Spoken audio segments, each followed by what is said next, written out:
केंद्र सरकार में वक्फ को लेकर के एक बिल पेश हुआ जो कि अब जो जॉइंट पार्लियामेंट्री कमेटी को चला गया है, उसमें अलग अलग वर्गों ने अलग अलग कमियों की बात कही है। इस वक्त हैदर अब्बास साहब हमारे साथ है और उनसे बातचीत करेंगे और समझेंगे कि ये जो बिल आया इस बिल में किस बात का विरोध है, क्या चीज़ें चाहते हैं लोग, जो चीज़ें परिवर्तित हो। उत्तर प्रदेश में इस वक्त जो जेपीसी से जुड़े हुए जो लोग हैं वो लोग भी अलग अलग धर्मगुरुओं से, मौलानाओं से मुलाकात कर रहे हैं।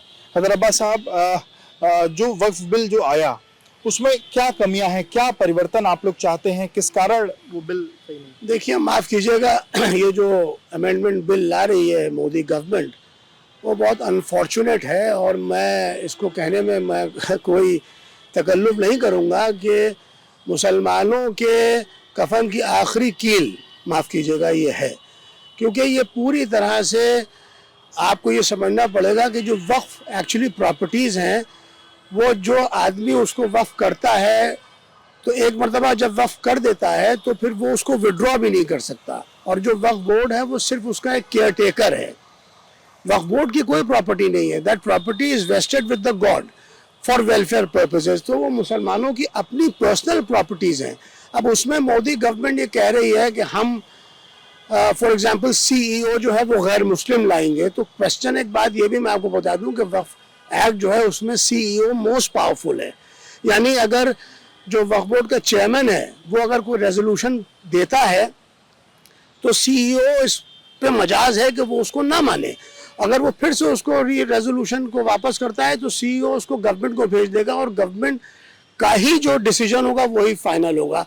तो इसका मतलब ये है कि वक्फ बोर्ड का जो चेयरमैन होगा वो ज़ीरो हो जाएगा और सीईओ जो है वो एक पीसीएस ऑफिशियल होता है, पीसीएस ऑफिसर होता है।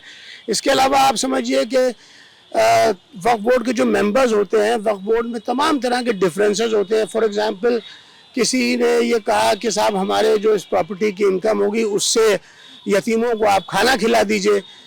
तो अगर उसमें गवर्नमेंट ये कह रही है कि हम 2 गैर मुस्लिम भी मेंबर्स को नॉमिनेट करेंगे, तो अगर डिफरेंस हो जाएगा। किसी एक मेंबर कोई कहते कि नहीं साहब, यतीमों को खाना खिलाने में क्या है, इतने ऑर्फनेजेस खुले में, इतने अनाथालय खुले में, क्या ज़रूरत है इसके खर्च की। तो एक डिफरेंस हो जाएगा। इसके अलावा मुसलमानों में भी जो इतनी आप समझ लीजिए ग्रुप्स हैं और स्कूल्स हैं, बरेलवीज़ हैं, देवबंद, यानी फातिहा तक देने में इख्तिलाफ है। तो क्वेश्चन ये है कि मुसलमानों में भी अगर गैर मुस्लिम मेंबर्स भी आ जाएंगे तो डिफरेंसेस तो और ऊपर चले जाएंगे। तो आप क्या ऐसा मानते हैं कि मतलब जो वक्फ की ज़मीनें हैं उसमें मतलब जिस वर्ग की आप बात कर रहे हैं, मतलब मुस्लिम वर्ग ज़्यादा लोगों के हितों के बारे में सोचेगा, अगर उसमें कोई और कम्युनिटी का लोग आ जाएंगे तो वेलफेयर की बात नहीं हो पाएगी? जी जी, बिल्कुल लाजमी है ये बात। ये मतलब बाकी शख्स वेलफेयर के बारे में नहीं सोचते? नहीं, बहुत अनफॉर्चुनेटली मैं कहूँगा। और ये भी मैं कहना चाहूँगा कि यही आप समझ लीजिए कि 1949 में जो दिसंबर 23 और 24 को हुआ अयोध्या में, जिसको आज आप देखिए पूरे मुल्क की सियासत ही बदल गई। तो वो एक डिस्ट्रिक्ट मजिस्ट्रेट साहब के नायर साहब ही थे जिनके तोहफे आज तक हिंदुस्तान को जो है वो देखने पड़ रहे हैं। तो अगर गवर्नमेंट का कोई नॉमिनेशन है तो वो तो गवर्नमेंट की बात सुनेगा ना। जो उनको गवर्नमेंट इशारा करे कि वो उस पर अमल दरामद करेंगे।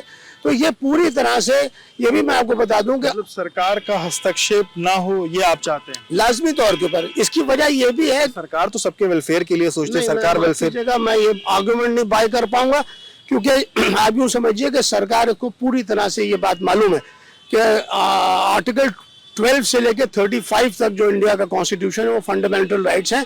लेकिन जो आर्टिकल 26 है वो एक्सक्लूसिवली इसी को नोटिफाई करता है कि कोई भी रिलीजियस माइनॉरिटी हो उसमें किसी तरह का कोई भी इंटरफेरेंस नहीं हो सकता।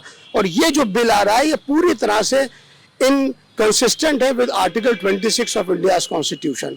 ये मैं आपसे जरूर कहना चाहूँगा। जो जेपीसी से जुड़े हुए लोग हैं, जगदम्बिका पाल साहब हैं और तमाम लोग, वो लोग मुलाकातें कर रहे हैं, तो क्या लग रहा है कि उनसे जो बातें रखी जा रही हैं आने वाले समय में कुछ संशोधन होने की गुंजाइश? मैं समझता हूं कि जिस तरह से आप देखिए लेटरल एंट्री का जो बिल है वो वापस गया है और तमाम चीज़ें वापस गई हैं, तो मोदी गवर्नमेंट जो है वो इतनी, माफ़ कीजिएगा, शायद हिम्मत ना कर पाए क्योंकि opposition will hit to the streets अगर ये बिल को आगे लेके जाते हैं।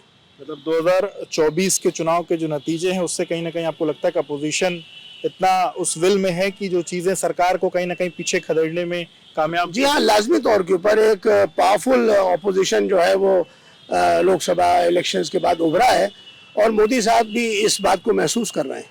बिल्कुल, बहुत बहुत शुक्रिया बात करने के लिए। तो आप हैदर अब्बास साहब को सुन रहे थे, उनका कहना है कि जो ये अमेंडमेंट आ रहा है वक्फ बिल में, वो कहीं ना कहीं जो अमेंडमेंट है वो इनको पूरी तरीके से स्वीकार नहीं है। जेपीसी के जो लोग अलग अलग मौलानाओं से बातचीत कर रहे हैं, तो कहना है कि संभवतः वो बातें हैं जो हैं वो मानी जाएंगी और जिस तरीके से, जिस प्रारूप से सरकार वो बिल लाना चाहती थी, वो बिल कहीं ना कहीं वापस होगा।